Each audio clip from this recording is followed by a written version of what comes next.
Hello guys, welcome to easy and short biology channel. तो आज हम पढ़ते हैं एड्रेनल न्यूरल मैकेनिज्म के बारे में। एनर्जिक सिस्टम के बारे में मैंने फर्स्ट पार्ट में फुली डिटेल में बताया है, जिसका लिंक डिस्क्रिप्शन में दिया गया है। अभी हम बात करते हैं इसकी मैकेनिज्म को। तो ये है हमारा प्री स्नैप्टिक और ये है हमारा पोस्ट स्नैप्टिक। प्री स्नैप्टिक और पोस्ट स्नैप्टिक के बीच में जो स्पेस है इसे बोलेंगे हम स्नैप्टिक क्लेफ्ट। क्या बोलेंगे? स्नैप्टिक क्लेफ्ट। जैसे ही हमारा टायरोसिन प्री स्नैप्टिक के अंदर आता है, वो कन्वर्ट हो जाता है हमारा डोपा में in the presence of alpha methyl para tyrosines. Dopa convert हो जाता है हमारा डोपामाइन में in the presence of alpha methyl dopa. Dopamine हमारा वी मेट गेट से न्यूरल वेसिकल्स के अंदर चला जाता है और कन्वर्ट हो जाता है हमारा नॉन एड्रेनल में या फिर एन में। जैसे ही हमारा एन ए रिलीज़ होता है हमारा वेसिकल्स के थ्रू, तो एन ए मायो के थ्रू मेटाबोलाइज हो जाएगा और डी ओ एम ए और एम ओ पी ई जी बनाता है। नेक्स्ट जो एन ए है, कुछ एन ए हमारा वी मेट गेट के थ्रू वापस न्यूरल वेसिकल्स में चला जाता है। नॉन एडिलिन प्री स्नैप्टिक से रिलीज़ होता है, तो ये कॉम्ट के साथ एक्ट करके वी एम ए बनाता है और कुछ रीअपटेक हो जाता है हमारा प्री स्नैप्टिक में नेट गेट के थ्रू।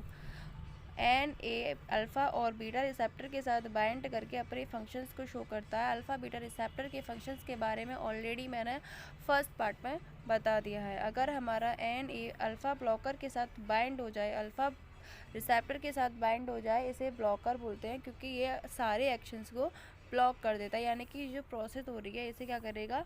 ब्लॉक कर देगा।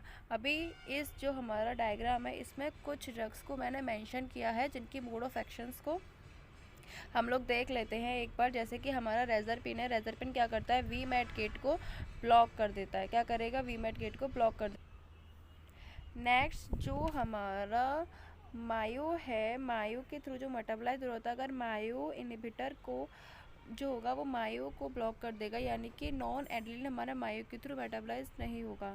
जो हमारा नेट गेट है, जो कोकेन है, वो नेट गेट को ब्लॉक कर देगा, जिसके थ्रू हमारा एन का रीअपटेक नहीं होता। नेक्स्ट हम लोग बात करते हैं, जो शॉर्टकट मैंने ऊपर डायग्राम में दिए हैं उनकी फुल फॉर्म मैंने यहाँ लिख दी है। जैसे टी बाई आर को बोलेंगे टायरोसिन, अल्फ़ा मिथाइल टायरोसिन को मैंने लिखा है अल्फ़ा एम पी टायरोसिन, और एम डोपा को लिखा है alpha methyl dopa. M A को बोलेंगे mono amino oxidase, M A I को बोलेंगे mono amino oxidase inhibitor. COMT को बोलेंगे catechol O methyl transferase. N M N को बोलेंगे nor metanephrine. V M A को बोलेंगे वेनिलिन मेंडेलिक एसिड्स। नेट को बोलेंगे nor epinephrine transporter and V MAT को बोलेंगे vesicular monoamine transporter and Doma को बोलेंगे 3,4 डाईहाइड्रोक्सी मेंडेलिक एसिड और एम ओ पी ई जी को बोलेंगे 3 मिथॉक्सी 4 हाइड्रोक्सी फिनाइल ग्लाइकोल। अब बात करते हैं एडनर्जिक ड्रग्स के क्लासिफिकेशंस के बारे में। तो इस केमिकल के स्ट्रक्चर के बेस पे हमने एडनर्जिक सिस्टम को दो पार्ट में डिवाइड किया गया है, कैटाकोलामाइन और नॉन कैटाकोलामाइन। कैटाकोलामाइन की जो ड्रग्स हैं वो है हमारी adrenaline, non adrenaline, dopamine, dobutamine, isoprenaline. Non catecholamine की ephedrine, phenyl ephedrine, amphetamine, tyramine and salbutamol.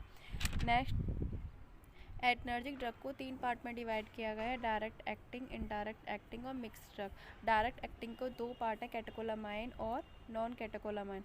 Catecholamine की ड्रग है एडिलिन, नॉन एडिलिन और डोपामाइन। नॉन कैटाकोलामाइन की ड्रग है ज़ाइलोमेटाजोलिन, फिनाइलएफेड्रिन, क्लोनिडिन और साल्ब्यूटामोल। इनडायरेक्ट ड्रग है रिएप्टेक इनहिबिटर, जैसे बोलेंगे कोकेन। कोकेन क्या करती है? नेट गेट को ब्लॉक कर देती है। एक्ट बाय डिस्प्लेसमेंट कौन सी ड्रग करती है? एम्फेटामाइन या फिर क्वानिथिटिन। मिक्स ड्रग कौन सी होती है? एफेड्रिन और pseudoephedrine.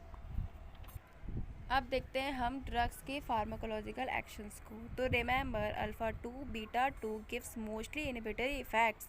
Alpha 2 mainly contract smooth muscles, यानी कि जो हमारी अल्फ़ा 1 रिसेप्टर है वो क्या करेगी? स्मूथ मसल को कॉन्ट्रैक्ट करेगी। और बीटा 2 क्या करेगी? रिलैक्स करती है हमारी स्मूथ मसल्स को।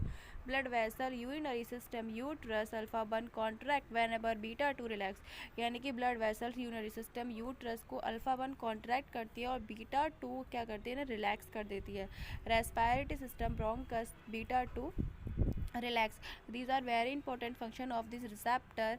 मैंने बाकी रिसेप्टर्स के बारे में फुली डिटेल में दिया है पार्ट 1 में। देखते हैं हर्ट। अगर जो भी हमारी ड्रग है एडिलिन ड्रग है और उससे अगर हम देते हैं, वो अल्फ़ा 1 और बीटा 2 रिसेप्टर के साथ बाइंड करके क्या क्या एक्शन देती है। अगर बीटा 1 रिसेप्टर हमारा स्टिमुलेट हो जाता है तो क्रोटोपिक, काइनेटोपिक और ड्रोमोट्रोपिक इफेक्ट करती है वो हमारे हार्ट में।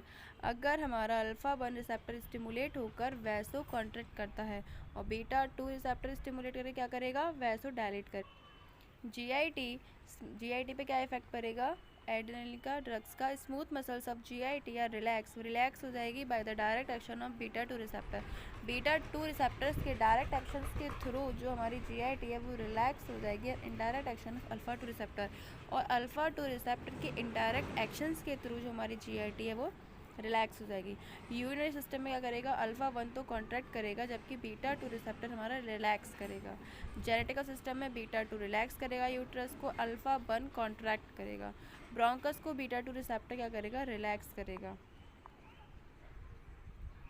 अब आई में देखते हैं, अल्फ़ा 1 स्टिमुलेट होकर अल्फ़ा 1 रिसेप्टर स्टिमुलेट होकर कॉन्ट्रैक्ट करेगा हमारी रेडियल मसल्स माइडरिस को, और बीटा 2 स्टिमुलेट होकर एक्वस ह्यूमर की फॉर्मेशंस को इंक्रीज करेगा, और अल्फ़ा 2 स्टिमुलेशन एक्वस ह्यूमर के सीक्रेशन को कम करता है। Gland secretion of salivary gland became thick due to vaso contraction कौन करता है, अल्फ़ा 1 रिसेप्टर्स। ये एक सलाइवरी ग्लैंड सीक्रेशन हो जाएंगी और थोड़ी थिक हो जाएंगी। मेटाबॉलिक इफेक्ट देते हैं, अल्फ़ा 2 स्टिमुलेट होकर इनहिबिट करेगा इंसुलिन के रिलीज़ को, इंसुलिन के रिलीज़ मतलब ग्लूकोज के लेवल को बॉडी में बढ़ाएगा। और अगर बीटा 2 स्टिमुलेट होकर करेगा, इंसुलिन के रिलीज़ को कम करेगा। ग्लाइकोजिनोलाइसिस का मतलब क्या है, ग्लाइकोजन का ब्रेकडाउन हो जाएगा ग्लूकोज में, यानी कि ग्लूकोज का लेवल ब्लड में ज़्यादा हो जाएगा।